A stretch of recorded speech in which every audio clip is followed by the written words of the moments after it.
بلوچستان میں Peoples train service Mastung اور پشین تک پھیلانے کا فیصلہ کر لیا گیا ہے۔ وزیر اعلیٰ بلوچستان سرفراز بگٹی اور وزیر ریلوے حنیف عباسی کی زیر صدارت اجلاس ہوا، جس میں وزیر اعلیٰ سرفراز بگٹی نے کہا کہ پیپلز ٹرین سروس منصوبے کے لیے 1,40 ارب روپے رواں ہفتے جاری کیے جائیں گے۔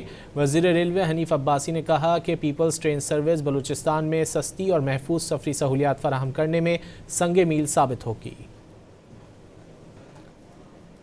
بلوچستان میں پیپلز ٹرین سروس مستونگ اور پشین تک پھیلانے کا فیصلہ کر لیا گیا ہے۔ وزیر اعلیٰ بلوچستان سرفراز بگٹی اور وزیر ریلوے حنیف عباسی کی زیر صدارت اجلاس ہوا، جس میں وزیر اعلیٰ سرفراز بگٹی نے کہا کہ پیپلز ٹرین سروس منصوبے کے لیے 1,40 ارب روپے رواں ہفتے جاری کیے جائیں گے۔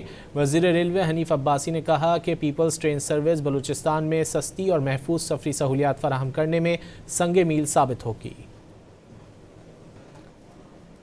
بلوچستان میں پیپلز ٹرین سروس مستونگ اور پشین تک پھیلانے کا فیصلہ کر لیا گیا ہے۔ وزیر اعلیٰ بلوچستان سرفراز بگٹی اور وزیر ریلوے حنیف عباسی کی زیر صدارت اجلاس ہوا، جس میں وزیر اعلیٰ سرفراز بگٹی نے کہا کہ پیپلز ٹرین سروس منصوبے کے لیے 1,40 روپے رواں ہفتے جاری کیے جائیں گے۔